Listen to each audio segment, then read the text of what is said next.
210 Boxing here with the one and only trainer extraordinaire, Robert Garcia. Robert, man, we just had a big fight this past weekend. Actually, two big events this past weekend. But let's talk about the first one, and that's the main one, the one that happened in Saudi Arabia. Man, Usyk pulling out a victory that a lot of people didn't see coming, beating Tyson Fury. Just your reaction on Usyk now being the man at the heavyweight division. Well, it was a close fight, and it was a very competitive fight. Action back and forth. I enjoyed the fight. I was happy that Usyk pulled it off because that's what I was cheering for. But I knew it wasn't going to be easy. Could have gone, to where Tyson Fury uses his body, his weight, his tricks to pull off the win. But he wasn't able to. Usyk fought great and got the decision, which made me pretty happy. I know him. He's a great dude, great person. His team, Klimas, I've known them for many, many years. So I was happy for them. It was great, for him to become undisputed, became number one pound for pound, at least from what I think, and I've been seeing a lot of other people agreeing to that. If I'm not mistaken, Crawford himself said it out. They tweeted it out. Tweeted that that's the man. That's pound for pound, the best part of the world. Respects to Crawford for admitting that. Just for that win. That win, undisputed heavyweight champion. We hadn't had one in over 20 years, so it was great, man. Great win.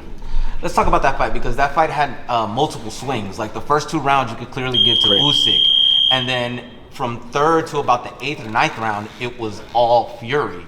And then it just became the Usyk show where he dominated and hurt him and everything. Talk about the swings in a fight and how things happen at that point. And as a trainer, if you were in like Fury's corner when the turn happened for him and when Usyk's turn happened, how would you have played it out? How would you have gone about it? See what I think when it comes to fights, going from one winning so good, 2 or 3 rounds, and then the fight totally changes to the opposite, and then it turns back up. It has a lot to do with the fighter himself.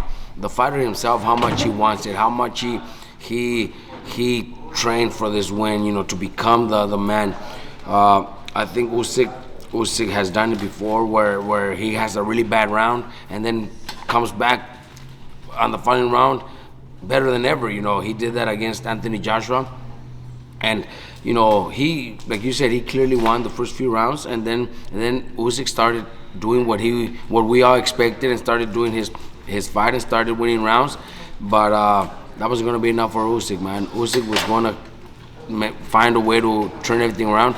Almost knocked him out, had him hurt pretty bad, to the point where when the ref stepped in, a lot of people could have thought the ref stepping in to stop it because he didn't drop him, but the ropes did hold him up, so that was a standing 8 count. Was the right decision for the ref to do. But it was, like I said, it was a close fight. But I'm happy that Usyk pulled it off. It's just his heart, his mentality. He's a warrior. There's no giving up in him. There's no losing in him. So that's what gave him that fight. Do you think Fury, because it's been seen in the last couple of fights, he was a tad bit too overconfident and that was his downfall? He shouldn't have, because he knew the importance of this fight. It's a huge fight. It was a big event for himself, to become undisputed too. We hadn't had an undisputed fighter in a heavyweight champion in many years. So even himself should have wanted that so bad, because it would have been huge for him also, not just for Usyk. It would have been huge for him. So I don't think he he should have been so confident where he thinks it's going to be easy and he's going to win. I'm fighters do have confidence and do believe in themselves, but it's, when you're in that type of fight, you can't just, think, oh, it's going to be easy, I'm confident I'm going to win, because there's no way, man. There's no way you could think like that. Do you think the overconfidence kind of spilled over into the family? Because I don't know if you saw what his father did when he headbutted the kid. Like, I think the guy was like 15, 16 years old, like right during the week. And we've never seen things like that. We've seen fathers kind of like be a little over dramatic or overflowing in confidence with their sons. Angel Garcia, Danny Garcia's dad, was very good. Gay Flores Sr. So many fathers come into this game, but nothing to that extreme. That was bad. I don't know why maybe they were a little nervous. Maybe they're trying to hype themselves up. That's the way they've been. They're loud. They loud. They like to. The whole team likes to be loud. Likes to, act hard, tough during fight week or during all training camp. But that's just the way they are. That's their style. I'm not criticizing because a lot of fighters do it. You just mentioned a few fighters that have done stuff like that. So we got to know that it's part of boxing. We're gonna see it in boxing. We're gonna see it over and over. But yeah, I didn't like the way the dad acted. Especially when you're for no reason you're headbutting a young kid. For no reason at all. Now, the word is that there will more than likely be an immediate rematch because there is a rematch clause. At the end of the fight, Tyson Fury said something to the extent of, we know that his country is at war right now and everybody's siding at him or siding with him. Do you feel that was kind of more of like a little jab at Usyk, that the only reason why you got this is because of what's going on with your country? Well, the fight was close. I don't want to say that was the reason, but the fight was close. If the fight would have gone the other way around, I think it would have, people would have still been happy. And good thing is we're gonna get a rematch. We're gonna get a rematch, and it's an immediate rematch. So I know it's gonna be a great. And in the rematch, Usyk could pull it off, man. That way they'll be 1-1. Then they could do a third one. It's really good for boxing. It wasn't like it was a mismatch. It was very close. So we do want to see the rematch because in the rematch, Fury could actually pull it off. He started off a little slow, but then he picked it up. But then he ended up, at the end, the last few rounds, he kind of slowed down again and gave him away. He should know better. He should know better. He should know to be in much better shape.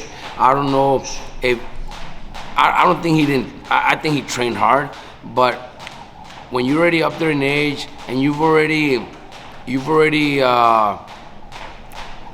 done bad to your body, because a fighter that's 35, 36, 37, 38, if you lived a healthy life, you could still fight at 37, 38, 39. If you lived a healthy life, never partied too much, never drank, never did drugs or anything like that, you could last longer than a fighter who could be 33, 34, but if throughout his career, after fights, always blowing up in weight, always drinking, partying, drinking, doing drugs, then your career is not going to be that long. So, we know for a fact that Fury has, he likes to party, he likes to, there's been, if I'm not mistaken, where, he's done things that he's not supposed to.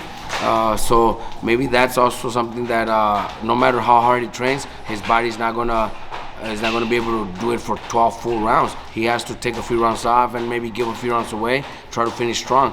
But if he plays it smart, I think the rematch, it's possible that he could win it. So that'll just put us in a third fight and both make a couple $100 million each. Combined, all three fights combined. If I'm not mistaken, they did a shitload of money. So if they do 3 fights, they could end up with $200 million each.